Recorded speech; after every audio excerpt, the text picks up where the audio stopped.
अस्सलामुअलैकुम, आप देख रहे हैं हो क्या रहा है। मैं हूं Faisal Abbasi, group editor 92 news. Irshad Ahmed Arif सब साथ हैं। शुक्रिया इरशाद साहब आपका। पाकिस्तान के अवाम के लिए बड़ी खबर यही रही कि पेट्रोलियम मसनूआत की कीमतों में इजाफा कर दिया गया और अब पेट्रोल की कीमत फ़ी लीटर 305 रुपये हो चुकी है, जबकि हाई स्पीड डीज़ल की कीमत 311 रुपये हो चुकी है। इस इजाफे के साथ ही साथ IMF की जो शर्त थी कि फ़ी लीटर 50 रुपये लेवी वसूल की जाए और अब वो वसूल होना शुरू हो गई है। साथ ही साथ जो रुपए की कदर है उसमें भी गिरावट है। डॉलर की कदर में इजाफा हो रहा है, डॉलर के सामने रुपया हलकान हो चुका है। ऐसे में सवाल ये पैदा होता है कि IMF की शर्त भी अगर पूरी कर दी गई है लेकिन रुपए की गिरावट बदस्तूर अपनी जगह मौजूद है, तो ये कीमतें जो इस वक्त हैं, क्या आइंदा चंद माह के लिए कीमतें पेट्रोलियम मसनूआत की इसी के करीब रहेंगी या इनमें मज़ीद इजाफा होगा? अगर इनमें मज़ीद इजाफा होता है तो साथ ही साथ बिजली के निर्ख जो पहले से बहुत ज़्यादा हाई हैं वो भी बढ़ाने पड़ेंगे। और अगर बिजली के निर्खों में भी इजाफा होता है तो सवाल ये पैदा होता है कि पाकिस्तान में कारोबार कैसे चलेगा, पाकिस्तान के लोग अपनी ज़िंदगी के दिन कैसे काटेंगे, ये बहुत बड़ा सवाल है। मौजूदा निगरां हुकूमत, उसके पास इख्तियारात क्या हैं और उसके पास मौक़े कौन से हैं कि वो पाकिस्तान के अवाम को रिलीफ कैसे दे सकती है। और इन्हीं हालात में अगर इलेक्शन होते हैं तो फिर उसका फ़ायदा, जो सियासी फ़ायदा है, वो कौन सी जमात ले सकती है। ये तमाम अवामिल हैं जो इस वक्त पाकिस्तान के अवाम की नज़रों में हैं। पाकिस्तान के अवाम इन पर सोच विचार कर रहे हैं। आज इन्हीं ऑप्शंस पे गौर करेंगे कि पाकिस्तान के अवाम की बेहतरी के लिए गुंजाइश क्या निकल सकती है। जो निगरां हुकूमत है उसके पास रिलीफ के मौक़े कौन से हैं। साथ ही साथ कुछ और भी डेवलपमेंट्स हैं।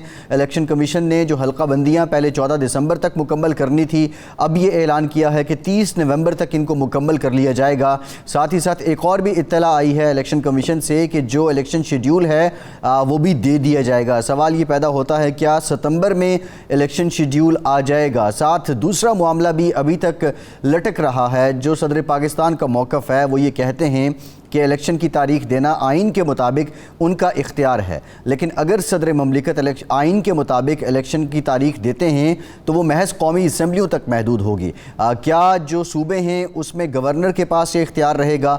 और अगर सदर दे देते हैं, गवर्नर नहीं देते, तो फिर एक नई बहरानी कैफियत होगी। इन तमाम मामलात का हल क्या है, इस पर बात करेंगे। पाकिस्तान पीपल्स पार्टी के सीनियर रहनुमा और साबिक वफाकी वज़ीर सैयद नवीद कमर साहब ने भी हमें ज्वाइन किया है। शाह साहब, बहुत शुक्रिया आपका। आपकी तरफ आएंगे। इरशाद साहब, इन मामलात पे भी बात करेंगे। एक तो पेट्रोलियम मसनूआत से मुतालिक आप बात कर दें। ये जो सवाल है, IMF की शर्त भी पूरी हो गई लेकिन रुपए की कदर में गिरावट है, ये कीमतें इसी के करीब रहेंगी या और ऊपर जाएंगी या कम होंगी, इस पर आपका क्या राय है?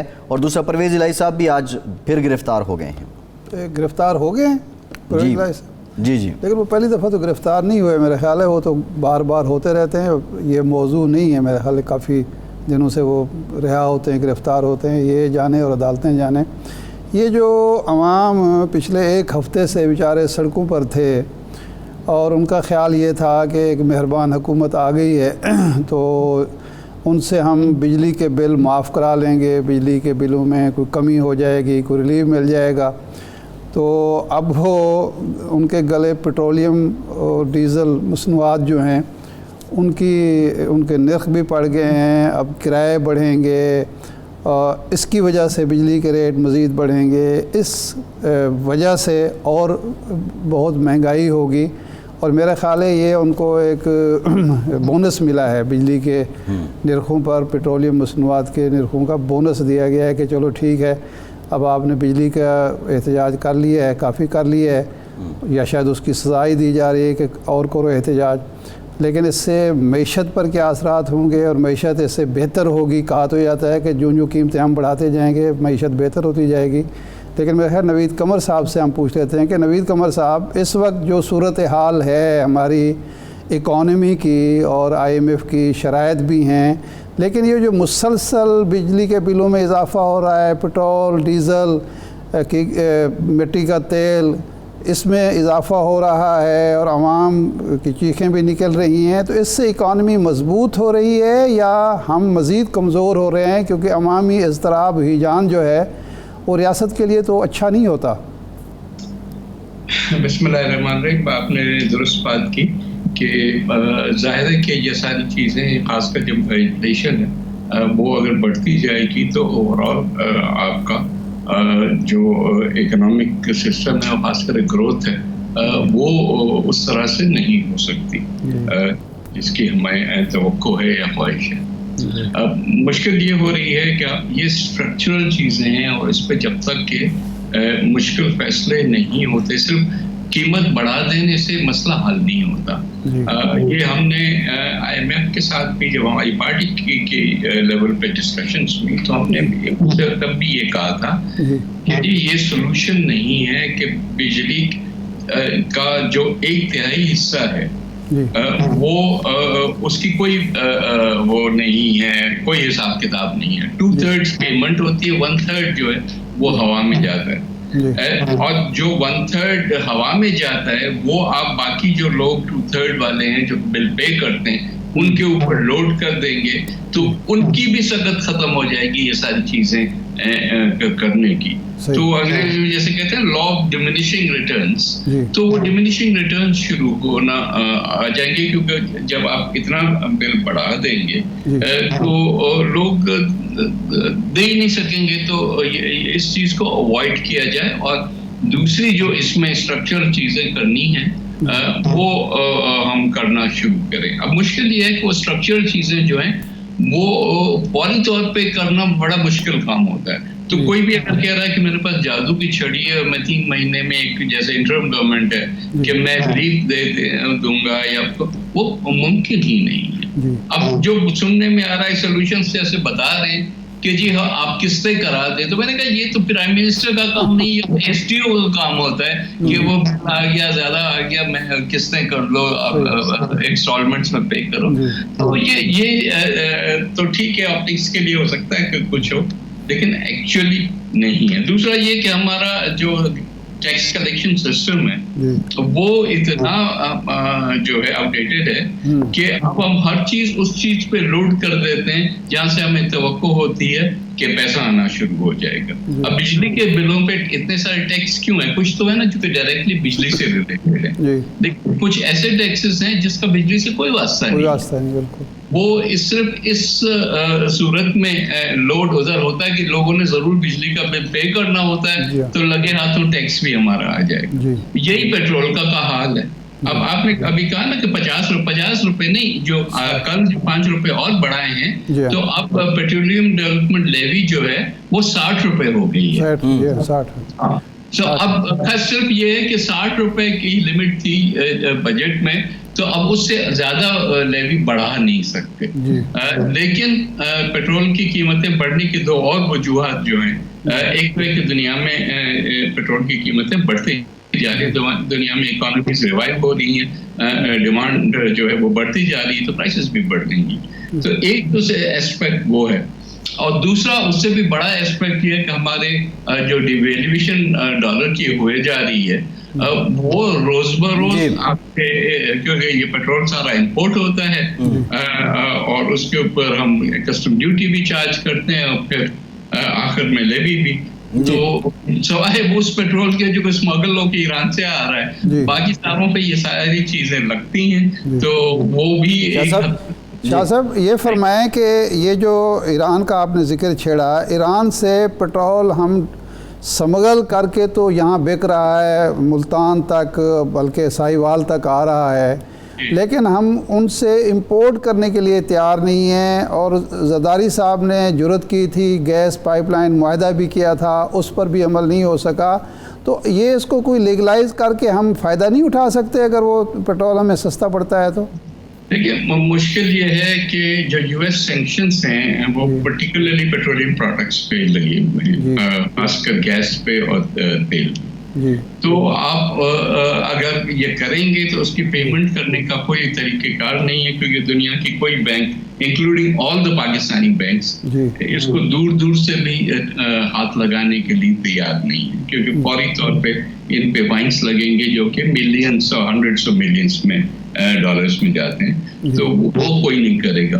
तो इसलिए मेरा ख्याल है कि इसकी टॉलरेंस जो है स्मगलिंग की, हालांकि स्मगलिंग का मतलब ये है कि आपके उसके ऊपर जो टैक्स वगैरह लगते हैं वो आप नहीं कलेक्ट करते, तो आपका रेवेन्यू लॉस जरूर होता है। और प्लस बीच में बहुत सारे मिडल मैन हैं जो कि इसमें से कमाई इतनी कर रहे हैं कि अब तो एक पूरा एक सिस्टम बन गया है जिसको डिमोलिश करना बड़ा मुश्किल काम है। जब तक आप लेफ्ट और राइट अपने देख के उनमें हाथ नहीं डालते तब तक ये मसला हल नहीं होगा। जी अच्छा शाह साहब, ये जो रूसी तेल आना था आया भी है, ये रिलीफ अवाम तक नहीं पहुंच सका, इसकी क्या वजह है? भाई पहली चीज तो ये कि रूसी तेल के सिर्फ 2 टैंकर्स आ चुके हैं, उससे ज्यादा नहीं आया। तो वो पूरे जब सिस्टम में आप डालते हैं तो कोई इतना खास उसका इम्पैक्ट तो नहीं आएगा प्राइस पे। ये तो जब ये है कि आप रेगुलरली एक लो प्राइस पे लेंगे तभी कोई उसका इम्पैक्ट आएगा। क्योंकि 1 या 2 उसका जितना भी इफेक्ट आना था वो तो आ चुका, लेकिन उसके बाद प्राइसेस तो दुनिया में जब चढ़ते हैं तो उसमें रूसी तेल की भी कीमतें बढ़ती हैं। नवीद कुमार साहब, सॉरी नवीद कुमार साहब, वो जो तजर्बा हमने किया वो नाकाम क्यों हुआ? क्या ऑयल माफिया ने नाकाम कर दिया, अमेरिका ने कोई दबाव डाल दिया? 2 टैंकर आए, उसके बाद वो हम चुप करके बैठ गए, हालांकि खुशखबरी ये सुनाई गई थी 30 से 40% इम्पैक्ट होगा उसका। नहीं, दो चीजें, एक तो ये कि क्रूड था, ये प्रोडक्ट नहीं था, जिसका मतलब है कि इसको पाकिस्तान में आके रिफाइन होना। जब इसको रिफाइन करने के लिए एक तो हमारी रिफाइनरी ज्यादातर जो है वो पुरानी है, तो वो उस लिहाज से जो है उसमें से फर्नेस ऑयल ज्यादा निकलता है और बाकी प्रोडक्ट्स जो डीजल और पेट्रोल है वो कम निकलते हैं। और फर्नेस ऑयल की इस वक्त पाकिस्तान में कोई खपत नहीं है, क्योंकि पाकिस्तान के इस वक्त बिजली घर जो है वो ज्यादा जो कॉस्ट इफेक्टिव फ्यूल्स हैं उस पे आ गए हैं, हाइडल है, न्यूक्लियर है, इवन थर्मल है। तो उस वजह से फर्नेस ऑयल के कारखाने बंद पड़े हुए हैं। तो ये जो हम प्रोड्यूस करते थे 40% उसमें फर्नेस निकलता था, फिर उसको एक्सपोर्ट करने का मामला, ये वो काफी सारे, तो इसलिए वो उस तरह से उसका इम्पैक्ट नहीं आता इकोनॉमी में, जो कि अगर हमारी या तो रिफाइनरीज बिल्कुल जो है जदीद होती या फिर ये जो है वो उस ग्रेड का क्रूड होता जिसमें से ज्यादा और प्रोडक्ट निकलता है। अच्छा नवीद साहब, जी आप जुलाई में 5.1 बिलियन डॉलर आए। कल खुर्रम दस्तगीर साहब हमारे साथ प्रोग्राम में मौजूद थे, लेकिन मुसलसल रुपए की कदर में गिरावट, इतने डॉलर आने के बावजूद ये क्यों गिर रहा है रुपया, और कोई समझ ही नहीं आ रही कि रुकना कहाँ पे है, काबू कहाँ होना है? देखिए भाई, पहली चीज तो ये कि 5.1 की हम बात करते हैं तो ये तो भीख मांग के या जो है वो कर्जा लेके हम कितना टाइम तक इस मैशत को चलाते रहेंगे। ये पैसा जिसकी ज्यादातर बात हो रही है वो या तो डिपॉजिट से यूएई की तरफ से, सऊदी की तरफ से और चाइना की तरफ से, या रोल ओवर से उनके लोन्स के। तो वो कोई मैशत को वो स्ट्रेंथ नहीं देता। स्ट्रेंथ तब मिलेगी जब हमारे जो है एक तो एक्सपोर्ट्स बढ़ेंगे और दूसरा हमारा जो सोर्स ऑफ रेवेन्यू होता है वो रेमिटेंसेस का होता है। अब ये दोनों चीजें जो हैं उसमें जो नंबर आप एक्चुअली देख रहे हैं नंबर्स उससे ज्यादा हैं। अच्छा। लेकिन वो इसलिए रिफ्लेक्ट नहीं होते कि जब आपके ऑफिशियल रेट में और मार्केट के रेट में इतना ज्यादा फर्क हो तो कोई भी आपको जो है ऑफिशियल रेट पे फॉर्मल चैनल के थ्रू पैसा अपना नहीं भेजेगा, या बाहर रखेंगे या वो हुंडी वगैरह सिस्टम को यूज करेंगे। हालांकि हम कहते हैं कि वो बैंड है ऑल दैट, लेकिन सिलसिला तो एक चल रहा है। तो वो उस रेट पे अगर आज ओपन मार्केट जो है 330 पे है और इंटरबैंक 305 पे है तो 25 रुपए का तो कोई भी जो है फायदा नहीं छोड़ देगा।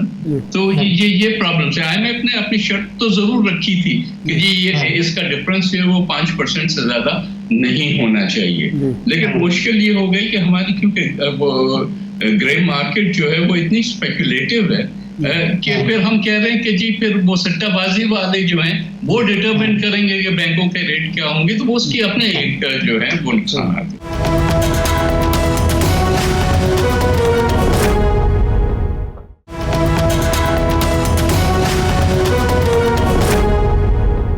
अच्छा नवीद खान साहब, ये फरमाएं कि एक इशू इलेक्शन का इस वक्त बना हुआ है आप लोग कह रहे हैं सीईसी ने फैसला भी किया कि 90 दिन में इलेक्शन होने चाहिए, आइन के मुताबिक होने चाहिए। नून लीग वाले कहते हैं कि जनाब ये तो अब हमसे डिस्टेंस कर रहे हैं, और बल्कि इरफान सिद्दीकी साहब ने कहा कि एक बड़ा सा था, बिरयानी का थाल था, बोटियों पर लड़ाई होती रही, अपने हिस्से से ज़्यादा बोटियां ले गए पीपी वाले, लेकिन अब हिस्सेदार बनने के लिए तैयार नहीं। जब ये इल्ज़ाम आ रहा है इलेक्शन डिले हो रहे हैं, फरवरी तक जा रहे हैं, तो क्या जब आपने मरदमशुमारी की मंजूरी दी थी तो कोई यकीन दहानी हासिल की थी कि इलेक्शन डिले नहीं होंगे, और अगर इलेक्शन डिले होते हैं तो आपका लाएहमल क्या होगा? नहीं, मेरा ख्याल है कि इस चीज़ को बहुत ज़्यादा ही तो बढ़ के पेश किया गया है, और इसी वजह से ये जो क्रिटिसिज्म्स वगैरह हैं, हालांकि हमें अवॉइड करना चाहिए, हमें देखना चाहिए ऑफिशियल पोजीशन क्या है। ये कभी भी ये बरादरी शाह को कोट किया जाता है कि वो कहते हैं कि जी हमें एश्योरेंस के, कोई ऐसी एश्योरेंस की बात नहीं। अच्छा, हुआ ये था कि जब नंबर्स हमारे सामने आए, एक तो वो नंबर्स थे जो कि इनके वेबसाइट्स पे और एक कॉन्स्टेंटली लाइव वो अपडेट हो रहे थे, लेकिन जब सामने आए तो एक सील एनवेलप में मिले। जब एनवेलप खोला तो उसमें जो नंबर्स थे वो फौरन शाह साहब सामने बैठे थे, उन्होंने नंबर क्रंचिंग करके कहा कि जो आज ये पोजीशन है इन नंबर्स की जो सामने आए हैं, तो इसका मतलब ये है कि 2017 में जो प्रोपोर्शन था प्रोविंशियल, वो ही जो है वो आज भी रहेगा। इसका मतलब है कि कोई एक्सटेंसिव जरूरत नहीं होगी डिलिमिटेशन करने की। तो उस हद तक हमने भी इत्मीनान समझा कि चले, इसका मतलब है कि इलेक्शन प्रोसेस भी डिस्टर्ब नहीं होगा। तो लेकिन बहरसूरत अभी भी जैसे आपने आज देखा कि इलेक्शन कमीशन ने ये फैसला किया है कि जी जो हमने टाइम टेबल दिया था ओरिजिनल 14 दिसंबर का, उसको हम 2 हफ्ते पीछे आसानी से कर सकते हैं, और 30 नवंबर की डेट उन्होंने आज दे दी है। तो मकसद ये है कि ये चीजें हो सकती हैं। 90 दिन भी जो टाइम है वो काफी होता है। बहुत सारी चीजें अगर नियत ये हो कि इलेक्शन टाइम पे करने और आइन से मावरा कोई काम नहीं करना, तो फिर इन चीजों को किया जा सकता है। तो और वो ही जो है इस वक्त पोजीशन है ज्यादातर पार्टीज की, मैं देख रहा हूँ कि ये पोजीशन है। कोई भी ये नहीं कह सकता कि क्योंकि हमें फील्ड में मसला होगा इसलिए आइन की पामाली की जाए। ये एक पोजीशन टेनेबल नहीं है। जो जिसका जितना भी हो सकता है फील्ड में जाके लोगों की तरफ से, और उम्मीद रखते हैं कि इलेक्शन जो है शफाफ होंगे, और जो माजी में गलतियां हुई हैं और मैनिपुलेशंस हुए हैं वो नहीं होंगे। तो हर एक को अपना अपना हिस्सा मिलेगा फिर जो लेके आए। सही। अच्छा नवीद कमर साहब, अब मामला ये है कि पीपल्स पार्टी पर्टिनेंट चाहती क्या है? 90 दिन में इलेक्शन चाहती है, या जिस तरह नून लीग कह रही है कि फरवरी तक इलेक्शन हो जाने चाहिए, वो उस पर भी अपनी रजामंदी जाहिर कर रहे हैं? और अगर 30 नवंबर को डीलिमिटेशन मुकम्मल होती है तो 90 दिन तक कैसे मुमकिन होंगे इलेक्शन?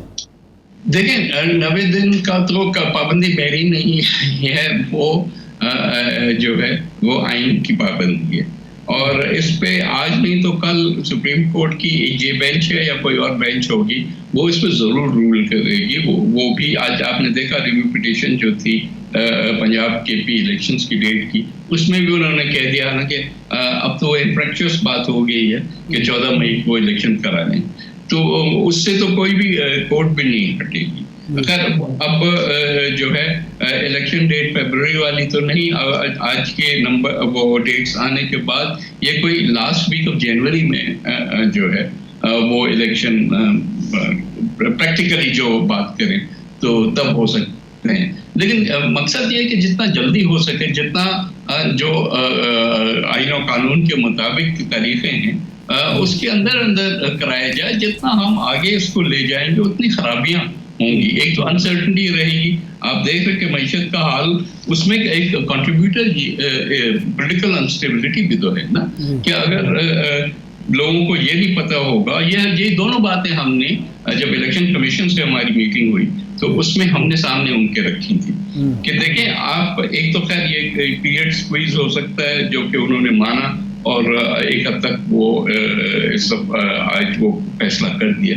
और दूसरा ये कि अगर आप तारीख दे देंगे तो लोगों में एक ठहराव आ जाएगा कि चले इलेक्शन की अब तारीख आ गई है तो हम आगे बढ़ते हैं। अगर इस वक्त सिर्फ ये स्पेकुलेशन और कोई कह रहा है कि 1 साल के बाद होंगे, एक कोई कहता है 10 साल के बाद होंगे या मार्च अप्रैल में होंगे, तो ये इस कैफियत में ना आपका स्टॉक मार्केट ठीक होगा, ना आपके करेंसी मार्केट ठीक होगा और ना ही कोई इन्वेस्टमेंट आएगी। तो ये सारी चीजें जो हैं उनको अब हमने एक इस लेवल पे लाना है कि लोगों को भी उसका कुछ न कुछ फायदा हो। और ये जो रोज महंगाई हो रही है उसमें भी तक ठहरा हुआ है।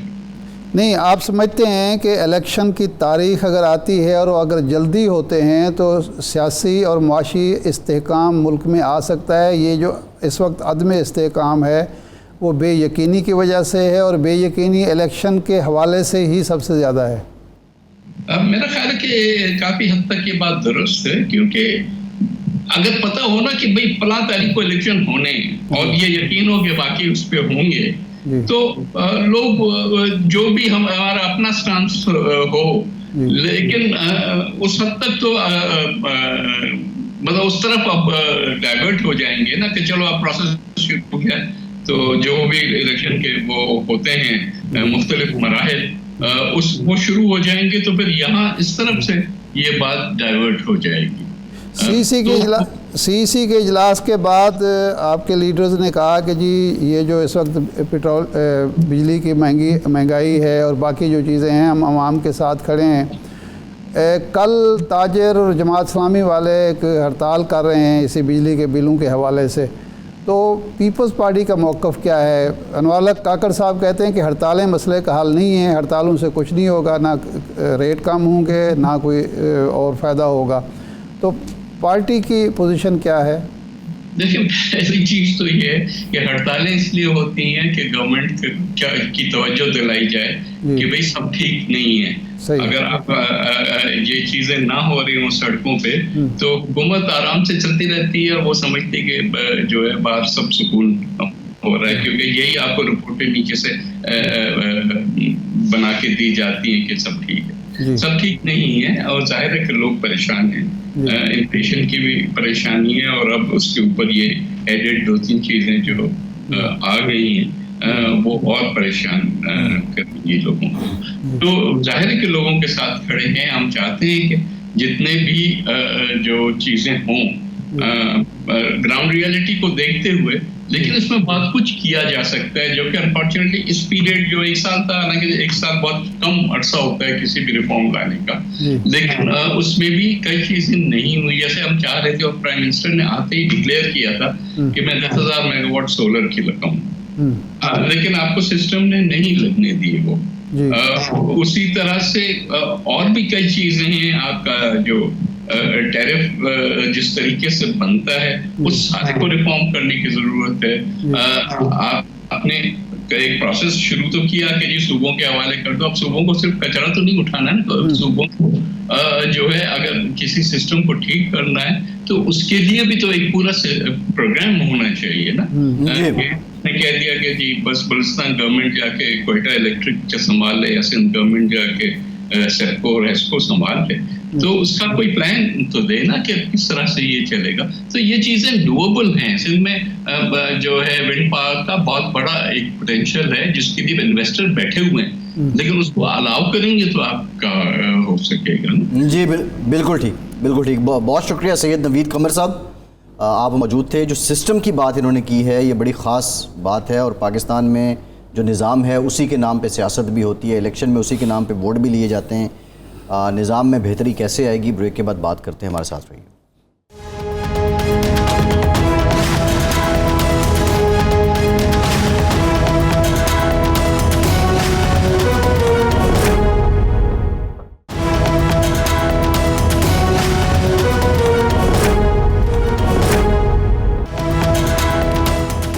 ब्रेक के बाद एक बार फिर से आपको खुशामदीद कहेंगे। नवीद कमर साहब ने बड़ी इंपॉर्टेंट बात की है इरशाद साहब के 10,000 मेगावाट का प्राइम मिनिस्टर ने अनाउंस भी किया था सोलर का प्रोजेक्ट, लेकिन सिस्टम ने नहीं लगने दिया। जी, ये किस सिस्टम की बात कर रहे हैं नवीद कमर साहब? ये वो सिस्टम है जो बिजली के बिलों से टैक्स वसूल करता है, भत्ता वसूल करता है। जो बिजली हमने खर्च नहीं की होती उसका बिल भी हमें देना पड़ता है।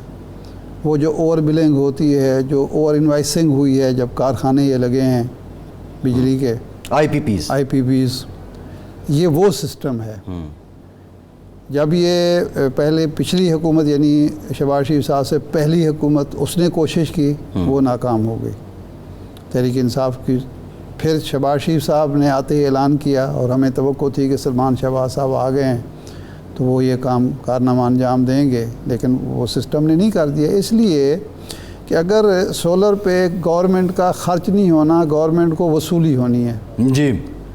जो चीज़ें बाहर से आनी हैं उससे ड्यूटी मिलनी है, मुल्क में अगर तैयार होनी है उससे रेवेन्यू कलेक्शन होनी है, रोज़गार मिलना है, रेवेन्यू लोगों को रोज़गार मिलना है, लोगों को सस्ती बिजली मिलनी है। सस्ती बिजली की वजह से आपकी कास्ट ऑफ प्रोडक्शन कम होनी है, यानी जो घरों में करेंगे उनको भी फ़ायदा है, जो कारखाने फैक्ट्रियाँ लगाएंगे ये सिस्टम उनको भी फ़ायदा है। सलमान शाह साहब साबिक वज़ीर ख़जाना भी हैं, माहिर मईशत भी हैं, हमारे साथ मौजूद हैं। शाह साहब, पेट्रोलियम मसनूआत की कीमतें बढ़ गई हैं, लेवी 60 रुपये फ़ी लीटर लगा दी गई है, IMF की ये शर्त भी थी, और रुपए की कदर में गिरावट भी है।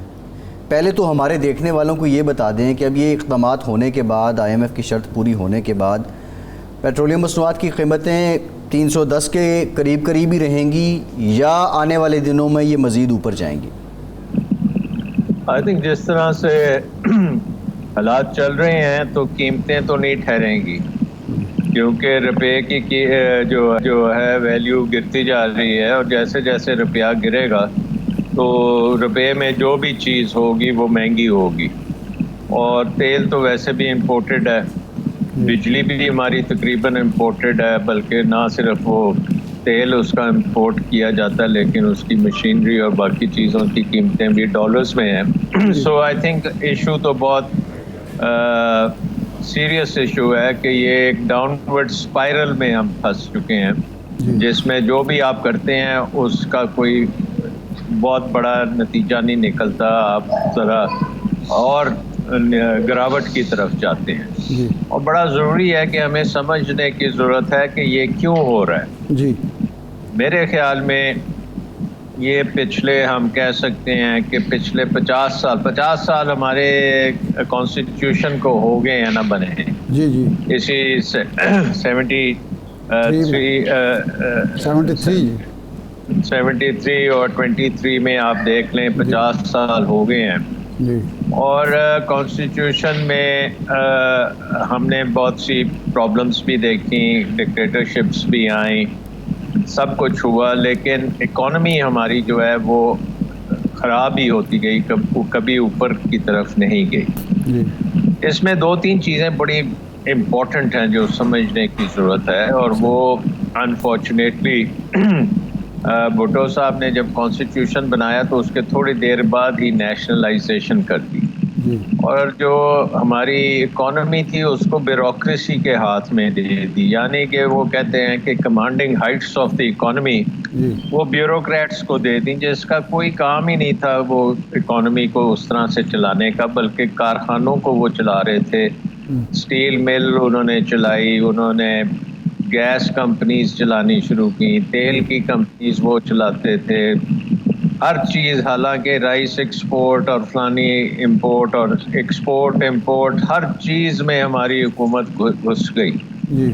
और वो वक्त है और आज का वक्त है, हुकूमत पे ब्यूरोक्रेसी का कंट्रोल कम नहीं हुआ, ज़्यादा ही होता चला गया। सही।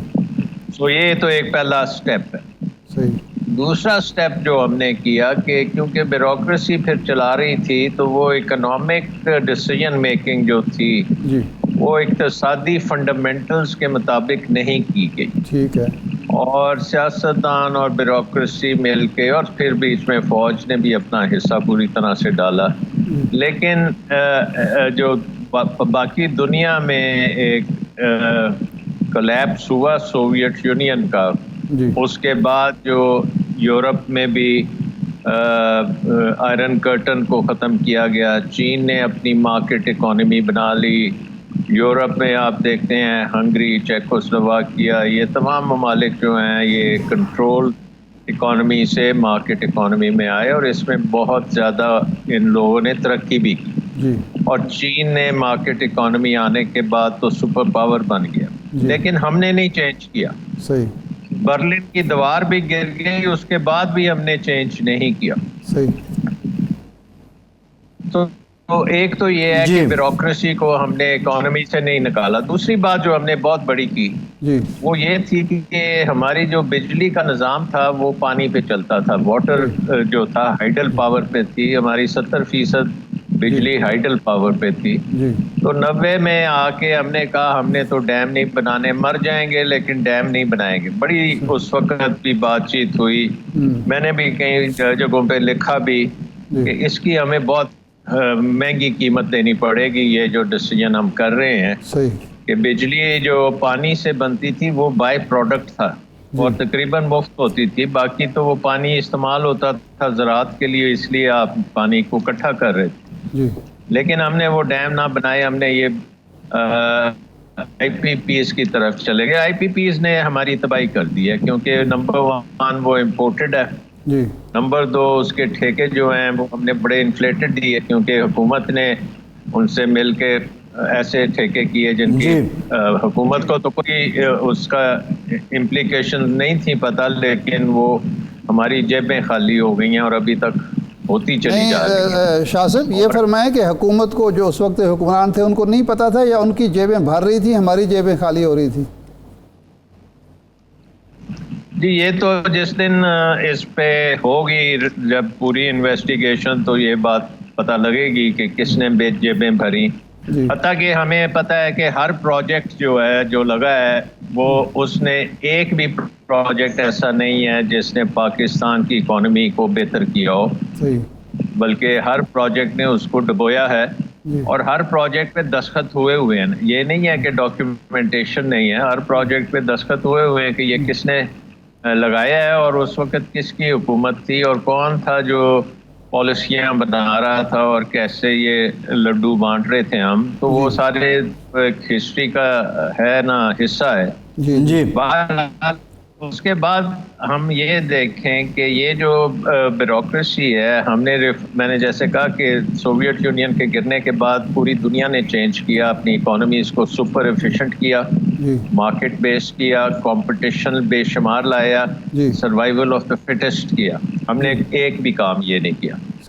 अब आप ये देख लें, मैं आप पिछले 2 साल की बात कर लेता हूँ कि पिछले 2 बजट्स हम देखें तो मिफ्ता साहब का बजट और डार साहब का बजट, ये पाकिस्तान की तारीख में सबसे बड़े बजट्स हैं। इनका हजूम जो है आप हैरान हो जाएंगे कि ये जो इस वक्त जो बजट हम चला रहे हैं ये तकरीबन 22,000 से 24,000 रुपए के दरमियान है। ये बजट जो फेडरल गवर्नमेंट और प्रोविंशियल गवर्नमेंट्स मिल के अखराजात करेंगे। आप सोच सकते हैं कि कितना बड़ा बोझ है ये 24,000 पाकिस्तान के अवाम पे। अगर तो ये होता ना कि ये 24,000 आप खर्च करते और आपको बेहतरीन फैसिलिटीज़ मिलती, बेहतरीन एजुकेशन मिलती, बेहतरीन हेल्थ मिलती, सब कुछ आपका बेहतरीन होता, तो फिर तो हम कहते जी और हम बड़ा बजट करें। लेकिन ये 24,000 बजट जो है इसको हम आधे से ज्यादा तो हम कर्जों पे चला रहे हैं जी, कि रेवेन्यू हमारे पास नहीं है। डॉक्टर साहब कता कलामी की माफ़ी एक ब्रेक लेते हैं, ब्रेक के बाद गुफ्तगू को यहीं से जोड़ेंगे, हमारे साथ रहिए।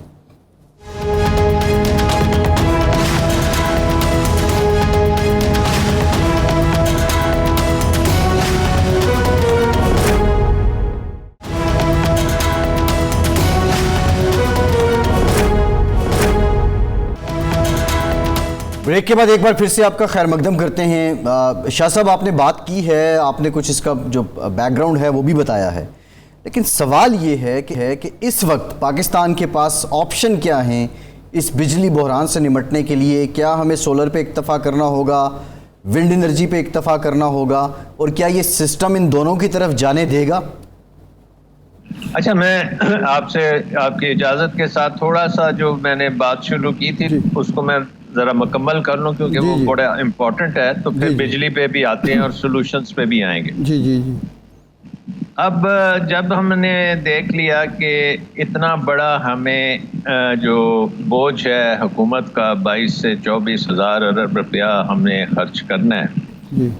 और IMF अब कह रहा है कि जी अब आपको कर्जे तो और आप नहीं ले सकते, कर्जों का वक्त जो है वो ख़त्म हो गया है,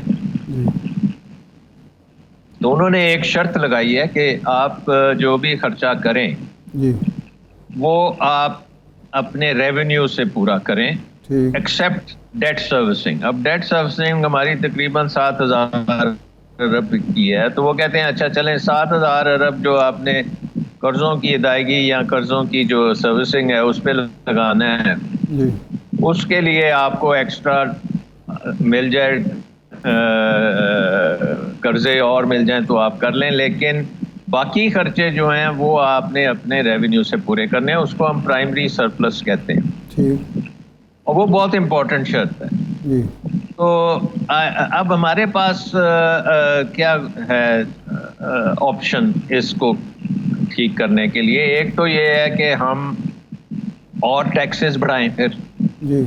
और जो आप देख रहे हैं भरमार हो रही है, बिजली में भी टैक्सेस हैं, पेट्रोल में भी टैक्सेस हैं, इनडायरेक्ट सेल्स टैक्सेस भी हैं, हर बंदा जो हिलता है हम कहते हैं ये टैक्स इससे इकट्ठा कर लो, और जो काबू आ जाता है उसके ऊपर ज़्यादा आप टैक्स ला देते हैं। सो टैक्सों ने इतना ज़्यादा वज़न डाल दिया है कि आपकी जो प्राइवेट सेक्टर है और आपकी जो अवाम है वो टैक्सों के बोझ में बिल्कुल दफन हो गई है। और इससे ज़्यादा प्रॉब्लम ये है कि वो टैक्स देना बहुत मुश्किल काम, क्योंकि हमारे यहाँ दायरा जो है FBR का, वो टैक्स जब कलेक्ट करता है तो उसमें उसकी जो दहशत है और उसके जो प्रोसेस है वो इतना कठिन होता है कि लोग समझते हैं कि टैक्स से बचा जाना चाहिए और छुप जाना चाहिए, टैक्स नहीं देना चाहिए। सो वो निज़ाम जो है वो भी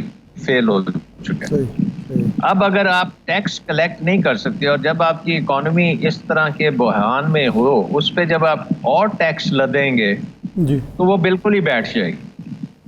सो इसमें मेरे ख्याल में ऑप्शन आपके पास ये आता है कि भाई अब आप फिर हुकूमत का पेट भरना बंद करें। अच्छा।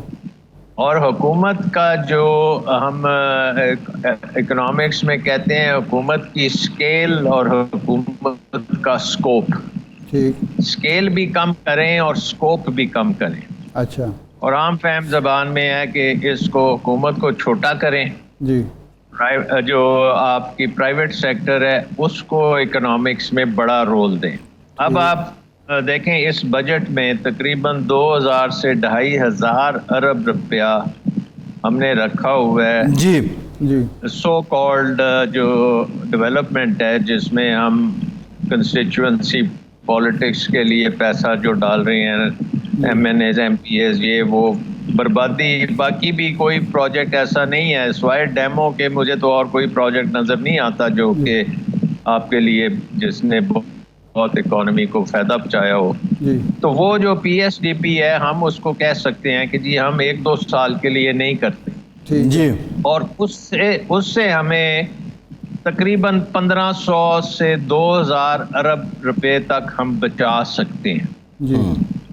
और ये अगर हमारे पास हम बचा लें तो फिर इससे हम गरीबों का पेट भी पाल सकते हैं, उनको बिजली सस्ती भी थोड़ी सी कर सकते हैं जी। और हम टैक्सों का बोझ जो है वो भी कुछ कम कर सकते हैं। अच्छा। और जो काम PSDP में होना है जी, उसको अगर हम प्राइवेट सेक्टर को इनेबल करें, जिसमें आजकल आपको पता है कि कोरिया, जापान, ये जितना ईस्ट एशिया है वहाँ पे तमाम इंफ्रास्ट्रक्चर पब्लिक प्राइवेट पार्टनरशिप में बनते हैं। ठीक। लेकिन वो पब्लिक प्राइवेट पार्टनरशिप कंपटीशन की बेसिस पे होता है, जी जी जी जी, अंदर बांट पे नहीं होता।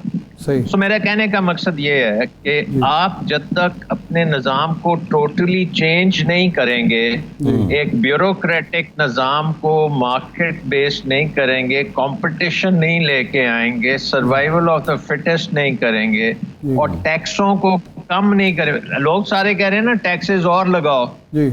मेरा ख्याल है हमें इस वक्त टैक्स कम करने की जरूरत है, हमें इन्वेस्टमेंट लाने की जरूरत है जी। अब मैं आपको एक बात बताऊं कि बांग्लादेश की हम बहुत बात करते हैं जी।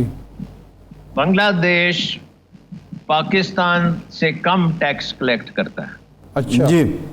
ये आपको होगा और हैरत होगी, लेकिन बांग्लादेश में इन्वेस्टमेंट जो है वो 30% से ज्यादा है, 32-33% पे है बांग्लादेश की इन्वेस्टमेंट, जहाँ के पाकिस्तान की 14-15% पे है। अच्छा। सो हमारे टैक्स के निज़ाम ने हमारी इन्वेस्टमेंट का सत्यानाश कर दिया। सही। तो फोकस हमें ये करना है कि अब इकोनॉमिक ट्रांसफॉर्मेशन हमने करनी है कि जो सबसे तगड़ा है वो सबसे सर्वाइवल ऑफ द फिटेस्ट।